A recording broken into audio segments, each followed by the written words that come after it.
लाडकी बहीण योजनेनंतर आता राज्य सरकारनं भावांसाठी सुद्धा योजना आणली आहे। मुख्यमंत्री एकनाथ शिंदेंनी पंढरपुरात ही घोषणा केली।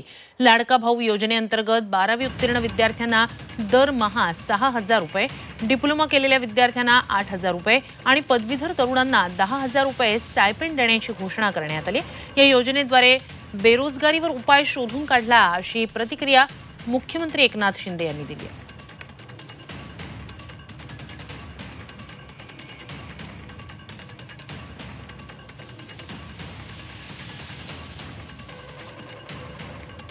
तर लाडकी बहीण योजनेनंतर आता मुख्यमंत्र्यांनी पंढरपुरात भावांसाठी सुद्धा योजना जाहीर केलेली आहे। 12वी पास, डिप्लोमा अशा तरुणांसाठी आता स्टायपेंड दिला जाणार आहे।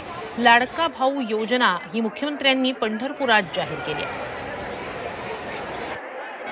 लाडकी बहीण योजनेची घोषणा जी आहे ती अर्थसंकल्पात करण्यात आलेली होती।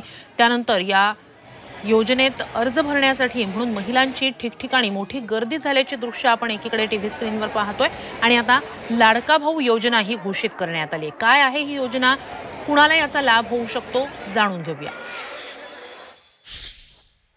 12वी पास तरुणांना दरमहा 6,000 रुपये मिळणार आहेत। डिप्लोमा केलेल्या विद्यार्थ्यांना 8,000 रुपये दिले जाणार आहेत। पदवीधर तरुणांना 10,000 रुपये दिले जाणार आहेत।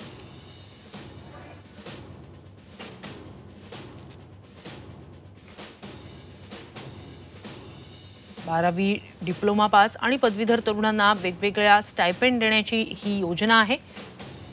तर त्यासाठीच्या अटी शर्ती नेमक्या काय असणार आहेत, कुणाला या योजनेचा लाभ मिळू शकतो हेही जाणून घेऊया। योजनेसाठीचा अर्ज कसा करता येणार आहे? योजनेसाठी योजनेच्या अधिकृत वेबसाईटवर जायचंय।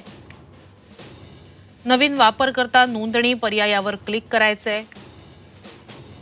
फॉर्म मध्ये नाव, पत्ता, वयोगट भरायचा आहे। आवश्यक कागदपत्र अपलोड करायचे आहेत। नोंदणी प्रक्रिया पूर्ण करण्यासाठी सबमिट बटनावर क्लिक करायचंय।